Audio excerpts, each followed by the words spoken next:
პევეიმეც ივანიშვილის კომპანიების მიმართ 61 მილიონის სასესხო ვალდებულება ჰქონდა. კვლევას საერთაშორისო გამჭვირვალობა საქართველოს აქვეყნებს და წერს, რომ ოცნების პროპაგანდისტულ ტელევიზიას წლებია ივანიშვილი აფინანსებს.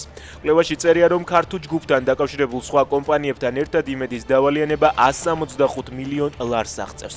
2023 წელს ტელეკომპანიას 331 მილიონი ლარის სესხი ჰქონდა აღებული.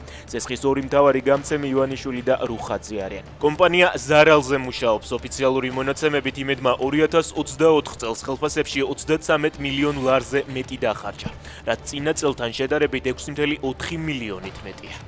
ჩემს მეუღლეს და მით უმეტეს ირაკლი ზარქუას არანაირი კავშირი არ აქვს ამ ტენდერებთან. ზარქუას და უარყოფს, რომ მისი ქმარი და ძმა კავშირში არიან კომპანიასთან, რომელმაც 9 მილიონიანი ტენდერი სწორედ ზარქუას სიძის მფლობელობის ქვეშ მოიგო.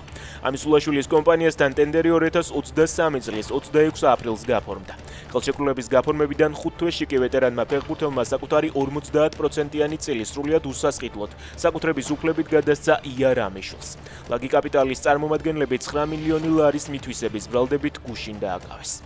კორში ავარიას მე-11 კლასის მოსწავლე ემსხვერპლა. ინფორმაციას ადგილობრივი გამოცემა ავრცელებს. შემთხვევა საქაშეთის გზაზე მოხდა. მომხდარზე დაწყებულია გამოძიება.